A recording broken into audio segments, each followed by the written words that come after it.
I'll be reading stories aloud while the words appear on a screen. Just follow along and read with me. No pictures, just the simple joy of the story itself. Brer Rabbit's Frolic by Joel Chandler Harris.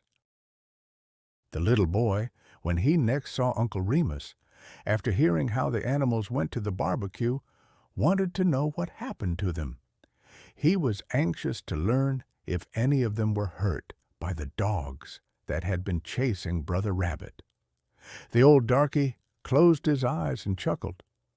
"You show is axin' sompin now, honey. Und his hat, if he had any, Brer Rabbit had a mighty quick-thinkin' apparatus, and most inginerally all the time the pranks he played on the yother creeters pestered 'em both ways a-comin' and a-gwine. The dogs done mighty well, long as they had dealin's wid the small fry like Brer Fox and Brer Coon and Brer Wolf. But when they run agin old Brer Bear, they sure struck a snag. The most servigrous was the identical one that got the worst hurted. He got too close to Brer Bear, and when he looked at hisself in running water, he tuck notice that he was split wide open from flank to dewlap. Atter the ruckus was over, the creeters hobbled off home the best they could, and laid round in sun and shade for to let the cuts and gashes get good and well.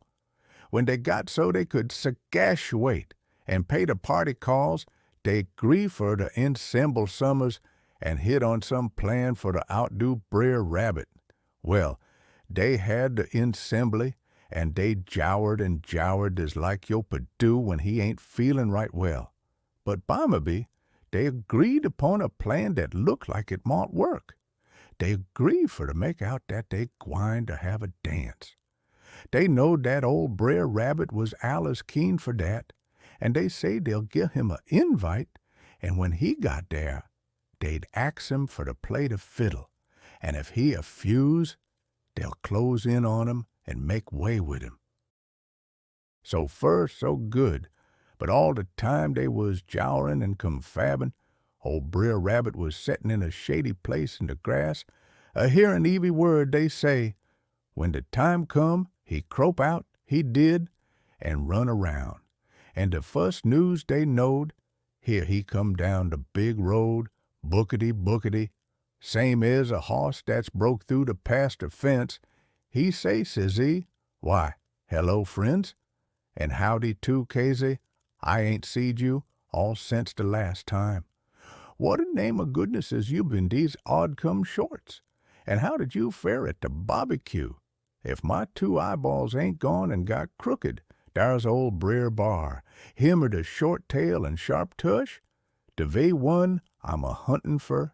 And dar's Brer Coon. I shows in big luck. Dar's gwinder be a big frolic at Miss Meadows, and her and the gals want Brer Bear for to show 'em the Rosenyar shuffle, and they put Brer Coon down for the jig they calls Rackback Davy.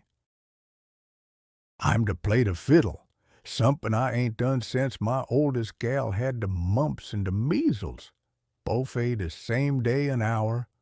Well, dis mornin' I tuck down the fiddle from where she was a-hangin' at, and drawed the bow back'ards and for'ards a time or two, and then I shot my eyes and hit some of the old-time tunes, and when I come to myself, dar was my whole blessed fambly skippin' and sashayin' round the room, spite of the fact that breakfast was to be cooked. Wid dat, Brer Rabbit bowed, he did, and went back down the road like the dogs was atter him. But what happened then? The little boy asked. Nothin' 'tall, replied Uncle Remus, taking up the chuckle where he had left off. The creeters ain't had no dance, and when they went to Miss Meadows, she put her head out the winder and say if they don't go off fum she'll have the law on 'em.